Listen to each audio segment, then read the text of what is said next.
appearing indeed as if wildcats had attacked him.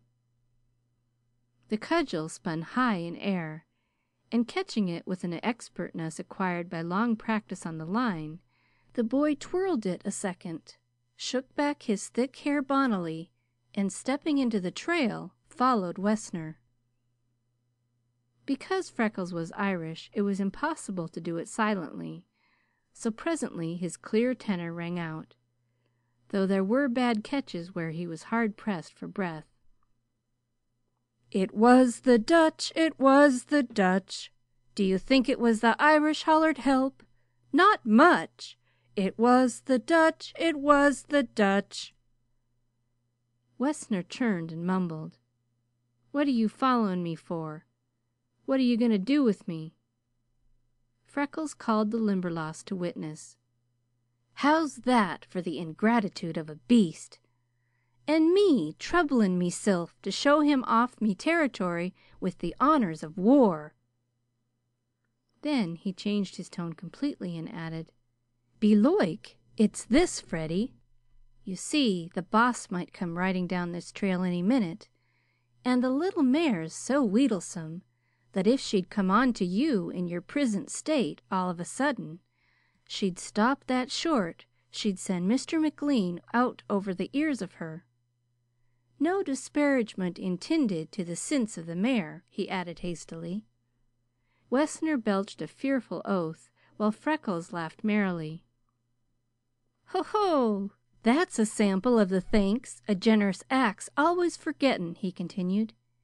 "Here's me neglectin' me work to escort you out proper, and you sayin' such awful words, Freddie," he demanded sternly. "Do you want me to soap out your mouth? You don't seem to be realizin' it, but if you was to buck into Mr. McLean in your prisint state without me there to explain matters, the chance is he'd cut the liver out of you, and I shouldn't think you'd be wantin' such a fine gentleman as him to see that it's white." Wessner grew ghastly under his grime and broke into a staggering run. "And now, will you be lookin' at the manners of him?" questioned Freckles plaintively. "Goin' without even a thank you, right in the face of all the pains I've taken to make it interesting for him." Freckles twirled the club and stood as a soldier at attention until Wessner left the clearing. But it was the last scene of that performance. When the boy turned, there was deathly illness on his face, while his legs wavered beneath his weight. He staggered to the case and, opening it, took out a piece of cloth. He dipped it into the water, and sitting on a bench, he wiped the blood and grime from his face, while his breath sucked between his clenched teeth. He was shivering with pain and excitement, in spite of himself. He unbuttoned the band of his right sleeve and, turning it back, exposed the blue-lined, calloused whiteness of his maimed arm, now vividly streaked with contusions, while in a series of circular dots the blood oozed slowly. Here Wessner had succeeded in setting his teeth. When Freckles saw what it was, he forgave himself the kick in the pit of Wessner's stomach, and cursed fervently and deep. "Freckles! Freckles!" said McLean's voice. Freckles snatched down his sleeve and arose to his feet. "Excuse me, sir," he said. "You'll surely be believin' I thought meself alone." McLean pushed him carefully to the seat, and bending over him, opened a pocket case that he carried as regularly as his revolver and watch, for cuts and bruises were of daily occurrence among the gang. Taking the hurt arm, he turned back the sleeve and bathed and bound the wounds. He examined Freckles' head and body and convinced himself that there was no permanent injury, although the cruelty of the punishment the boy had borne set the Boss shuddering. Then he closed the case, shoved it into his pocket, and sat beside Freckles. All the indescribable beauty of the place was strong around him, but he saw only the bruised face of the suffering boy, who had hedged for the information he wanted as a diplomat, argued as a judge, fought as a sheik, and triumphed as a devil. When the pain lessened and breath relieved Freckles' pounding heart, he watched the Boss covertly. How had McLean gotten there, and how long had he been there? Freckles did not dare ask. At last he arose, and going to the case, took out his revolver and the wire mending apparatus and locked the door. Then he turned to McLean. "Have you any orders, sir?" he asked. "Yes," said McLean, "I have, and you are to follow them to the letter. Turn over that apparatus to me and go straight home.